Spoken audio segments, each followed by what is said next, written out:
Na habari za asubuhi mtazamaji wa SQF TV, karibu tena kwenye kipindi chetu cha uchambuzi wa magazeti ambapo tutakuwa tukipitia kurasa za mbele ambazo zimeandikwa kwenye magazeti mbalimbali ambayo yamechapishwa leo Tanzania. Na jina langu ni Pantaleo Lugwisha, nitakuongoza mwanzo mpaka mwisho wa kipindi hiki. Nikusihi uendelee kutufuatilia kufahamu yale mengi ambayo yametokea kwenye vichwa vya mbele kabisa kwenye magazeti mbalimbali Tanzania. Naam, tukianza na gazeti la Majira, habari kubwa kabisa ambayo imepewa kipaumbele kwenye gazeti hili inaandika TRA andika historia ukusanyaji wa mapato ni trilioni 21.2 kwa miezi minane. Yataja miongozo ya Rais Samia kuwa siri ya mafanikio, yasisitiza wafanyakazi kufanya kazi kwa weledi. Habari hiyo unapata kwa undani kwenye ukurasa wa 4 wa gazeti hili la Majira. Lakini Rais Daktari Mwinyi, serikali itaendelea kuimarisha miundombinu ya elimu. Habari pia ipo kwenye gazeti hili ukurasa ule wa 4. Lakini serikali kuendelea kutafuta fedha za utekelezaji miradi. Habari hiyo pia imeandikwa kwenye gazeti hili la Majira ukurasa wa 4. Unaweza kuipata habari hiyo kwa undani. Lakini makatibu wakuu wakubaliana magugu maji yaondolewe ziwa Victoria. Habari hiyo pia imeandikwa ukurasa wa 5 gazeti hili la Majira. Habari nyingine inasema NBC yajizatiti kushirikiana na halmashauri kuunga mkono agizo la Rais Daktari Samia. Hayo ni miongoni mwa mengi ambayo yameandikwa kwenye gazeti la Majira, lakini tumalizie kwa kuangalia habari picha iliyopo mbele kabisa kwenye gazeti hili. Inamuonyesha Waziri Mkuu wa Jamhuri ya Muungano wa Tanzania Mheshimiwa Kassim Majaliwa akifurahia pamoja na mama aliyebeba ndoo ya maji ambalo jina lake alikuweza kupatikana baada ya kuweka jiwe la msingi la ujenzi wa mradi wa upanuzi wa mtandao wa maji safi ya ziwa Victoria kutoka Mkomero hadi Mgongoro jana. Katikati pia ni Waziri wa Maji Juma Aweso.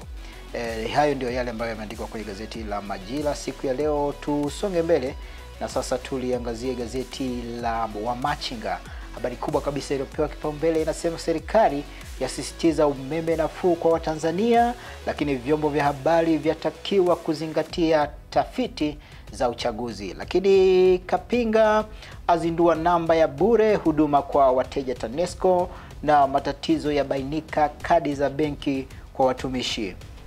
Habari ambazo zimeandikwa kwenye gazeti hili la Wamachinga siku ya leo. Lakini habari picha pia hapa inamuonyesha Waziri Mkuu Kassim Majaliwa akizungumza na wananchi baada ya kukagua ujenzi wa vibanda vya biashara vinavyojengwa na halmashauri ya wilaya ya Igunga katika eneo la soko jipya la Igunga mkoani Tabora Machi 12, 2025. Picha hiyo ni kwa mujibu wa ofisi ya Waziri Mkuu.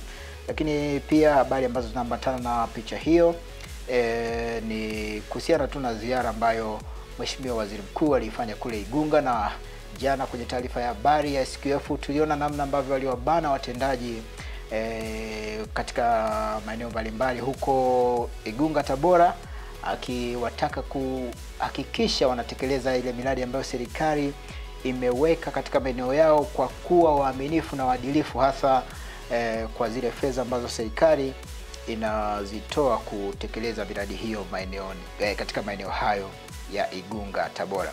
Lakini tuangazie sasa habari zilizopo kwenye gazeti la Wamachinga siku ya leo. Habari kubwa inasema serikali yasisitiza umeme nafuu kwa Watanzania, lakini mazito ya bainika kadi za benki kwa watumishi. Hili ni habari, ni gazeti la Wamachinga ambalo tayari nimelipitia mtazamaji. Na sasa tuangazie gazeti jingine. Gazeti la Habari Leo, habari kubwa hapa inasema TRA makusanyo juu 78% miaka minane, yavuka malengo miezi minane mfululizo, watumishi 14 watimuliwa. Lakini mganga aliyekutwa na fisi nyumbani jela kwa miaka 20. Nafikiri ni mambo ya kule kanda ya ziwa kule maeneo ya Bariadi. Nafikiri hii pia ulisikia jana kwenye habari za SQF TV.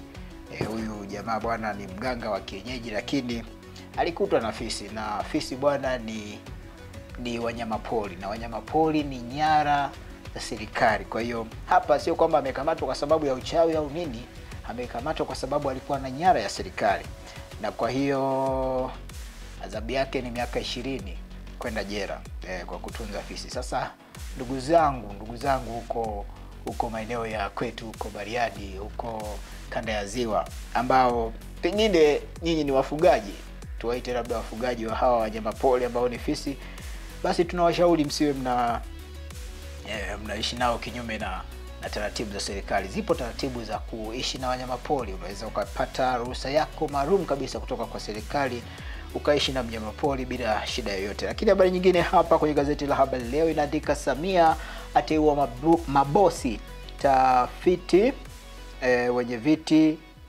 bodi 3. Lakini habari nyingine inasema dereva bodaboda wenzake kolitini kesi ya mauaji. Ukurasa wa 20 gazeti hilo linaandika habari hiyo.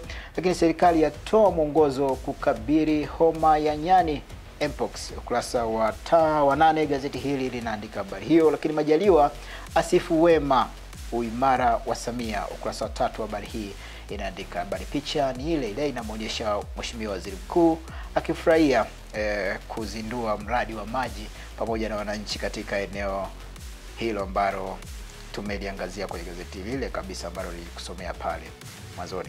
Na sasa tuangazie habari kwenye gazeti jingine, na hili ni gazeti la Uhuru liko mkononi mwangu. Habari kubwa hapa inaandika mapato TRA yatikisa, lakini Majaliwa Rais Samia ni kiongozi imara.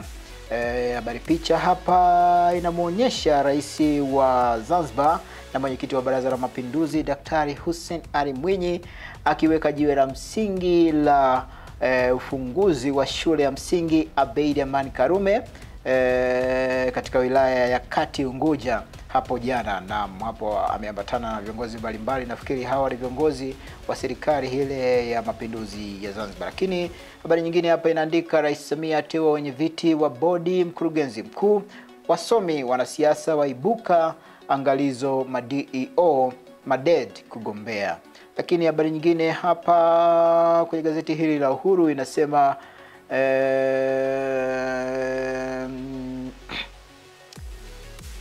faida za ukomo ubunge udiwani viti maalumu. Utaweza kuipata kwa undani katika ukurasa wa 3 wa gazeti hili la Uhuru siku ya leo. Naam, na sasa ni angazie gazeti la Zanzibar Leo. Zanzibar Leo, habari kubwa iliyopewa kipaumbele kabisa hapa inasema Daktari Mwinyi, serikali itaendelea kuimarisha miundombinu ya elimu, lakini umoja mshikamano umeongeza kasi ya maendeleo Hemed. Lakini Daktari Saada Mkuya awaonya wanaokiuka kodi, na Rais Mwinyi agawa futari. Aliyedaiwa kumchoma visu mkewe aangua kilio mahakamani. Hizi kesi tulikuwa tukiziona zikiambatana sana kipindi hiki. Wapenzi wanauana na mwisho wa siku wanapelekwa mahakamani, na matokeo yake wakifika mahakamani ni hivi, wanaangua milio. Kwa hiyo wewe ambaye uko na mpenzi wako, jaribu kutafakari mienendo yenu. Je, mtafikishana mahakamani ama itakuwaje? Na sasa nilikamata gazeti la Nipashe katika siku ya leo. Habari kubwa ambayo imeandikwa hapa inasema ukomo uongozi waibua mengine. Ni mtaji wa kisiasa ulioshika kasi, CCM Chadema wasomi waja na ya kwao. Lakini ajira 1500 za TRA zagombewa na watu 135,000. Hii habari tumeiona sana kwenye magazeti leo. Sasa vijana wenzangu ambao tunamaliza vyuo na tumekuwa tukipambana kutafuta ajira, mambo ndio hayo. Ajira zipo 1500, lakini waombaji ni 135,000. Lakini kitu ambacho nimekipenda kwenye habari hii, TRA bwana wamesema wataajiri kulingana na uwezo wa mtu. Kwa hiyo wale ambao ni vichwa, wale ambao ni mablight ndio watapata vipaumbele. Kwa hiyo ndugu yangu, kama upo kwenye orodha ya watu 135,000 wanaogombea ajira 1500 za TRA, kumbuka hilo litazingatiwa. Je, utatoboa?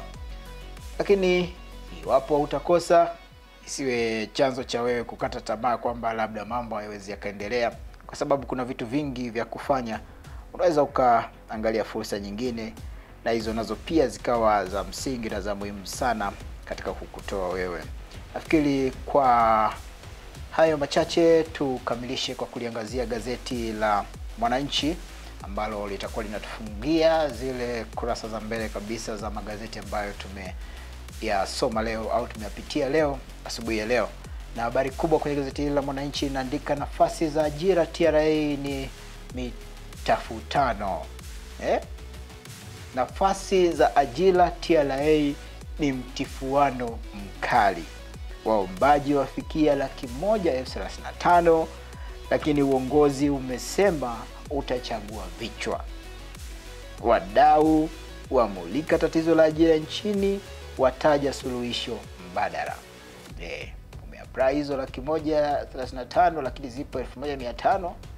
Umekosa ujue utafanya nini? Gazeti la Mwananchi linakuambia bwana, wadau wamemulika tatizo la ajira na wamekuja na suluhisho mbadala. Huenda hapo kukawa kuna suluhisho la wewe ambaye unaweza ukawa usiwe umebahatika kupata ajira hizi 1,500.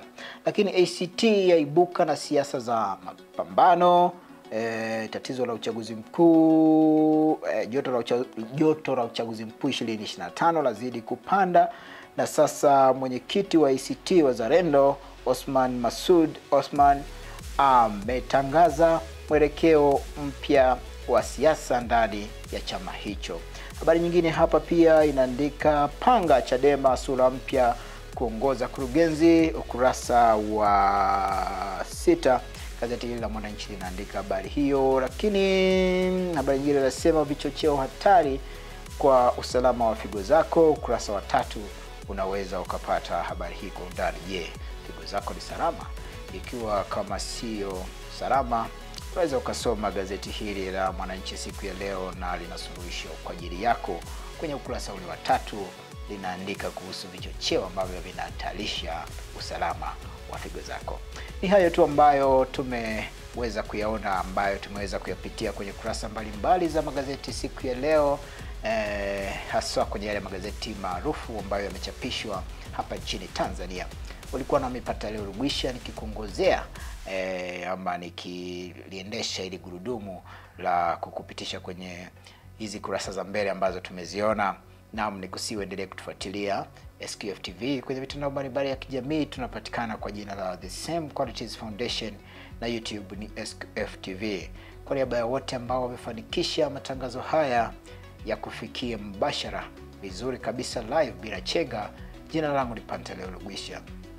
Lakini kabla sijaondoka, nikuage na msemo huu maarufu unaosema kwamba ndugu hakopeshwi.